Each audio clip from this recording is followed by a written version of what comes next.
오이에서 최고 빨리 붙는 게 노균이죠. 노균은 온도 편차만 조금 나면 바로 붙는 게 노균인데, 작년 같은 경우는 제가 노균 없이 1년 농사를 쳤어요. 노균은 절대 안 붙습니다.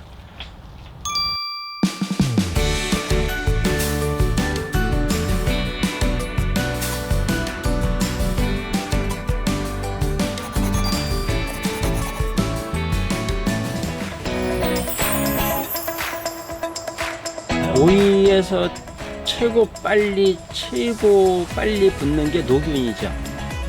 노균은 온도 편차만 조금 나면 바로 붙는 게 노균인데, 그 온도 편차를 인위적으로다가 온풍기라든가 이런 시설이 돼 있어 갖고 내가 인위적으로 온도를 최저 13도에서 최고 28도를 유지할 수 있는 시설만 돼 있으면 노균은 절대 안 붙습니다. 작년 같은 경우는 제가 노균 없이 1년 농사를 쳤어요.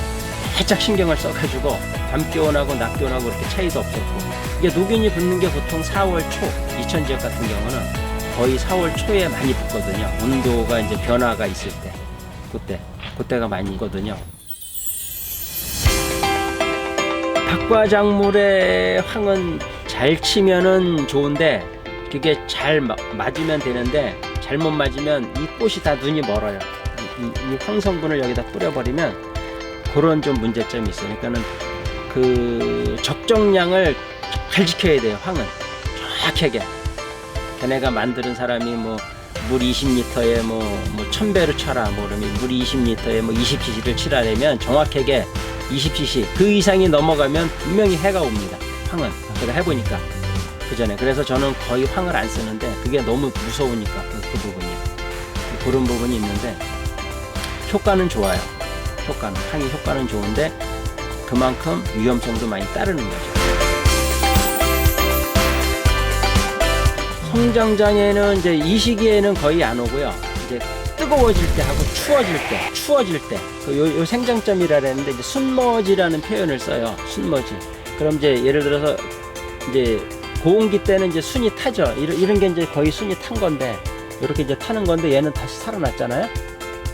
요런 게 이제 탄 거거든요. 이렇게 타가지고 이거 이제 탄 게 저거 보이시죠? 저게 이제 순이 탄 거예요. 저 부분이.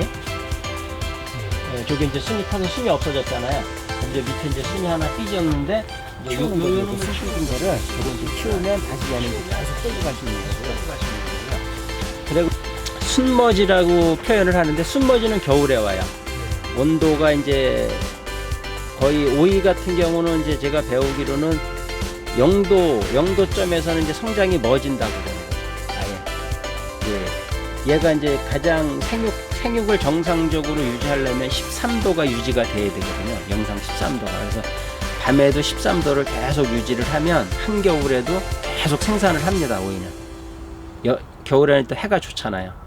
낮 기온은 짧아도 해가 좋기 때문에 이제 오전 해를 받아야지만이 이 박과는 광합성 작용을 하는 거고, 제가 이제 배운 바로는 오후에 비치는 해는 이제 얘한테 필요 없는 해죠. 오이한테는 오전에 2시간이고 3시간이고 받은 해가 이제 광합성 작용을 해서 이제 뿌리에서 양분을 올려주는 거고, 오후에 비치는 해는 이제 오전에 얘는 할 일을 다 했다 이거죠.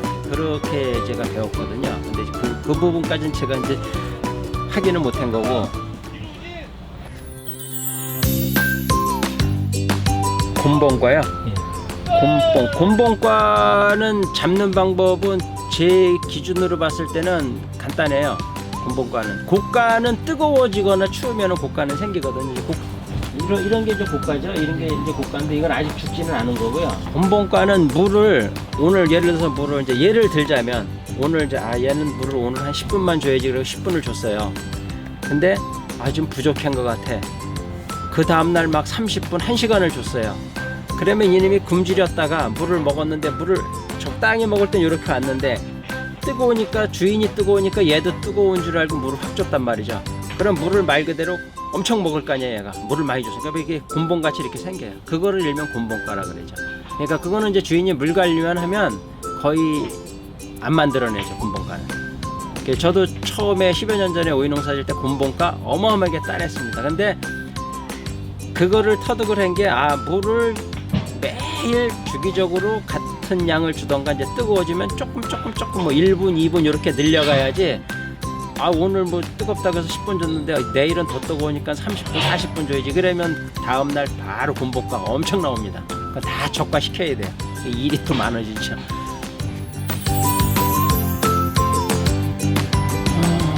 첫째는 약을 많이 안 치는 거고요. 약을 거기에 차지하는 비중이 엄청 많고요. 토양 검증을 꼭 하셔갖고 필요 없는 퇴비는 넣지 말고요. 그게 가장 기비에서 굉장히 많이 좌우합니다. 오이를 심기 위해서 밭을 만드는 데 들어가는 비용이 엄청나요. 그 부분을 줄이는 게 가장 좋고요.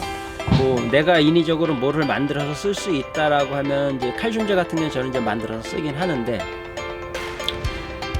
그것도 보면은 이제 뭐 배운 대로 하는 거지만 그게 효과가 있는지 없는지는 모르겠어요. 이게 뭐 한 번, 두 번 해봐가지고는 뭐 그건 알 수가 없는 거고, 이제 한 해 농사를 졌을 때 이제 그거를 이제 판단할 수밖에 없는 건데, 그런 부분이 좀 있죠. 오이만 갖고 말씀드린다면 저도 그거를 매번 실행은 못했는데, 오이를 딱 정식을 하고 주로 이제 노동력이 많이 들어가다 보니까 오이를 정식을 하고 난 다음에 이제 그 멀칭, 비닐 멀칭 안에다가 이제 점적 호수나 분수 호수를 까는데 그거로다가 물을 주거든요. 그 점적이나 분수로 물을 주는데, 첫날은 그거를 주지 마시고 굳이 오이 농사에 첫 발을 디디신다면 포기관주라 그러죠. 개별관주. 이렇게 호수를 긴 걸 100m짜리 깔아놓고 한 포기마다 물을 주는 겁니다. 한 포기마다. 그러면 100% 살아나요. 100% 살고 100% 뿌리 활착 잘 됩니다. 그것만 처음에 시작을 그것만 시작하시면 모종을 살리는 건 100% 살립니다. 근데 이게 노동력이 많이 들어가다 보니까 저 같은 경우는 처음에 그걸 안 해서 너무 힘들어가지고 이거 100m 여기 이제 한 1200주가 들어가 있는 건데, 양 4줄에서 1200주인데 이거 한 번 주는데 한 3시간 걸리더라고요. 3시간. 한 포기 한 포기 이렇게 물을 주는데, 그러면 저쪽에도 물을 줘야 되는데 이게 2월 달에 심다 보니까 빠른 문을 닫아야 되잖아요. 이게 시간이 안 되는 거예요. 그러다 보니까 그냥 호수를 깔고 호수로다가 막 30분 1시간 주는 건데, 가는 놈은 잘 가는데 이게 안 가는 놈은 한 이틀 3일 지나면 벌써 생장점이 터져요. 모종이 딴 놈은 이만큼 컸는데 딴 놈은 반절밖에 안 올라오고, 그럼 이제 걔네들 찾아다니면서 또 물을 개별 포기 간주를 다 하죠. 이제 그런 차이점이 있습니다. 꼭 조심하실 거는, 정식을 하면 꼭 사람을 한 사람 두 사람 사서라도 포기 간주를 하시면 모종 살리는 건 100% 살립니다. 그 부분은.